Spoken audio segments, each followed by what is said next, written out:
So, the time has come to do a pretty serious upgrade in the shop that I've been looking forward to for a long time.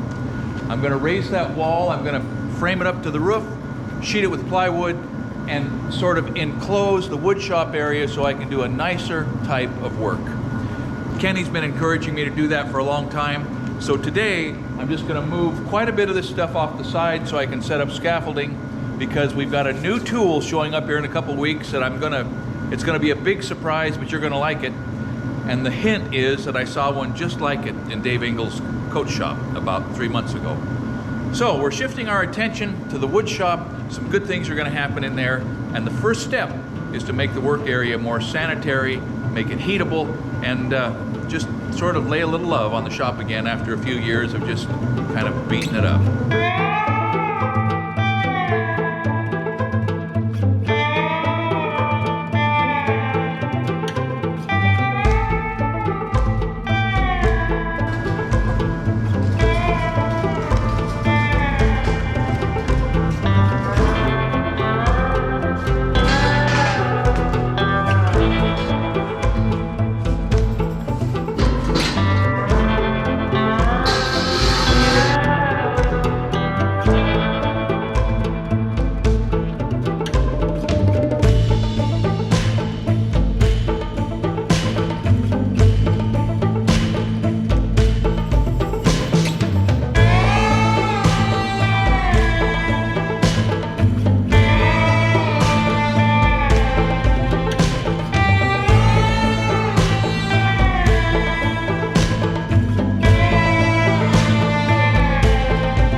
Well, I don't know if you could see that I was having trouble cutting my way down through this stack using the saw to mark the next cut, because the saw was not quite square to the table. I don't know if I dropped it one too many times on the spec house project or what, but I thought I could sort of cheat it, right? But it just wasn't working. It was gaining too much length. It was just gaining each time, and after about 3 boards I would be, you know, 1/8 of an inch too long, and that's no good. So I was getting ready to start trying to fix that. Skill has already fixed this. I don't have to take the table off and put another table on, which I got from AVE, because they've got a little set screw right here that provides a stop on the tilt. And I think I can back that up a couple of turns and maybe get this thing back to where it's actually registering nice and square. We'll see how that works, because it's nice to be able to gang cut when you're cutting studs or cripples or anything else where they all need to be the same. Now that might not work on your miter box, on your chop saw, but I think it's going to work on the skill saw. That's better. Good job, Skill.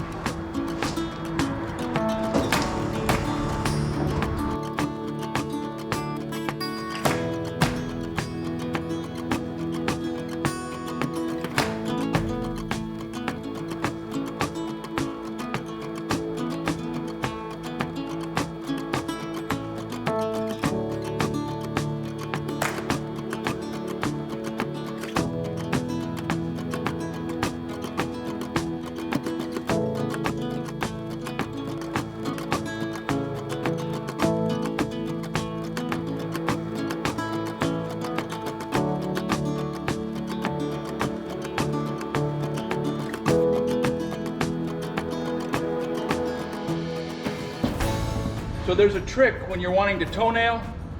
If you want it to be toenailed in a particular spot and not blast by, you can take a nail,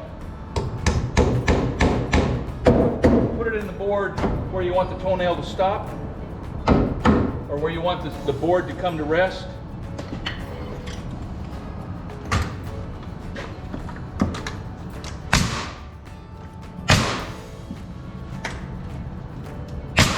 then you can toenail it without chasing it back and forth up and down the length of the board. Let me just point out that a friend, Nathaniel, from up in Eugene, gave me this Tajima chalk box. By far, the next generation in chalk boxes. I've never used anything that works even half as well. So, good job, Tajima, and thanks, Nathaniel. That's next week.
Well, the good news is these beams are great.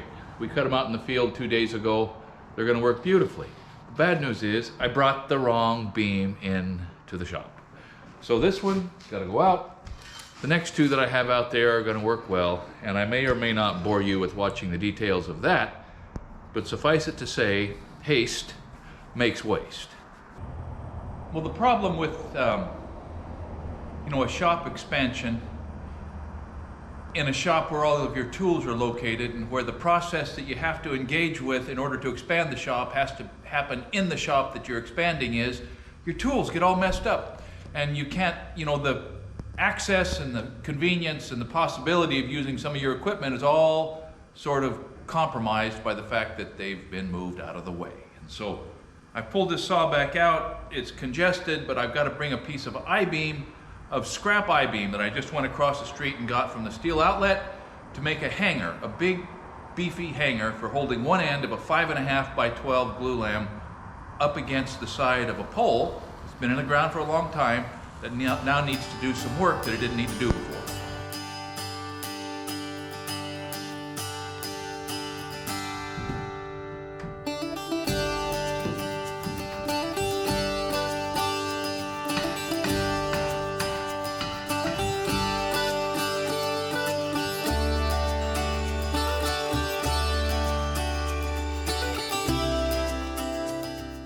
Well, I'm relieved. Understanding that this is ugly, I'm going to take a chisel and sort of chamfer off the edge of that. This was all torn up because I've been sticking a pickeroon in here for years, just as a place to hold it, and so everything went bad. But it's nice and plumb. Nice and plumb that way. Nice and plumb that way. And it is square to the wall, which means it's going to be square to the path of the beam, which means I should be able to drop it in here. So this hanger is sitting on two 1/2-inch diameter stainless steel bolts. They don't have to be stainless steel, it's just what I had in stock. I've welded on a 1/2-inch plate for a base, It's got about 1.25 inches of bearing hard onto the edge of the circumference of that post.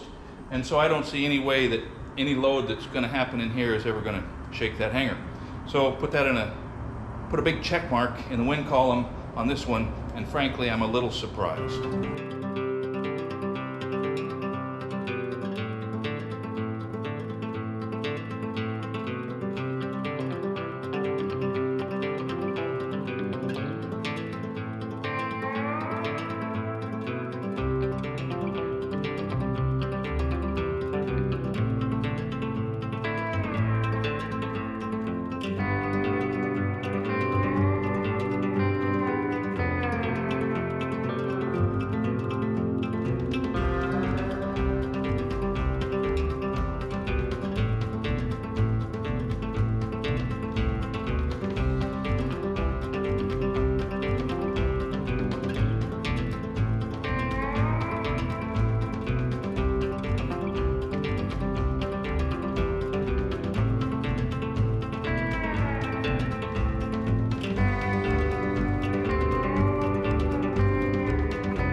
So I don't know if you can see what's going on here, but it's something I've been thinking about for a while, and this seemed like a good time to do it. I've slipped a piece of tubing over the top of the jack down to the top of the mechanism. It's not on the foot, it's right on the top of the mechanism, and sure enough, it extends the reach of a high lift and makes it more stable. So we're going to do that, push this up a ways, come up with the other end, go back and forth, cut a longer tube, do what we got to do, but I think we've got this thing headed in the right direction.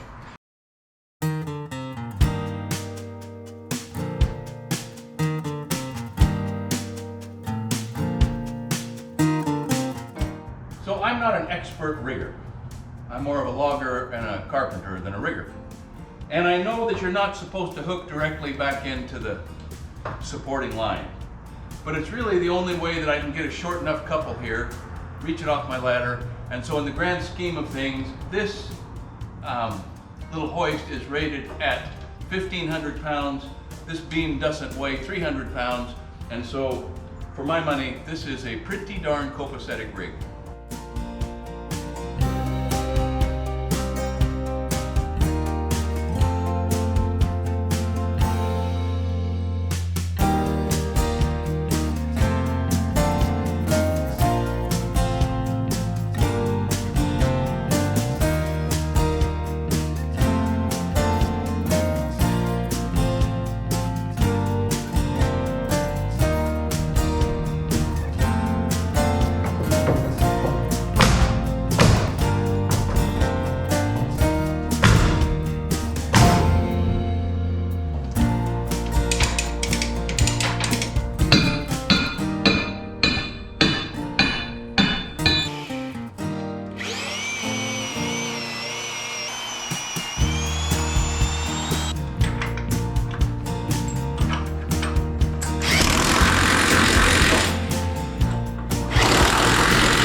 think that nail gun jammed because I let the slide fly. I let the slide slam into the end of the racks.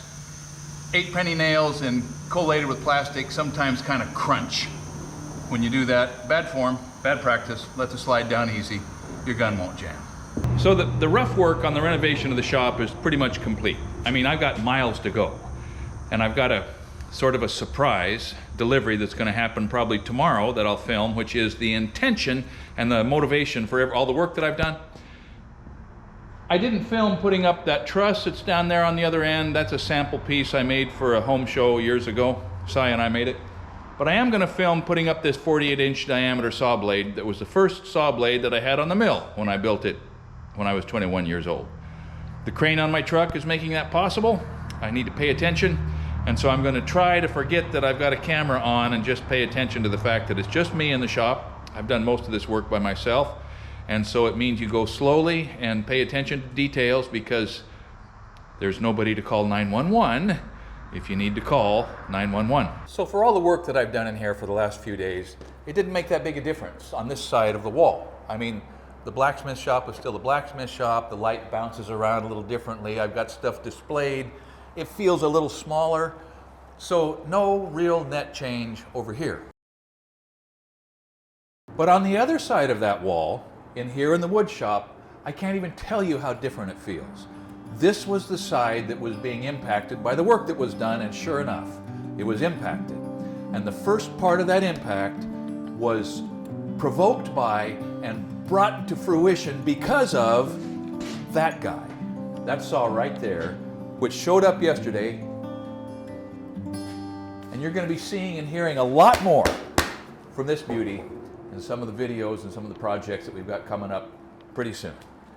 Thank you for watching Essential Craftsman, and keep up the good work.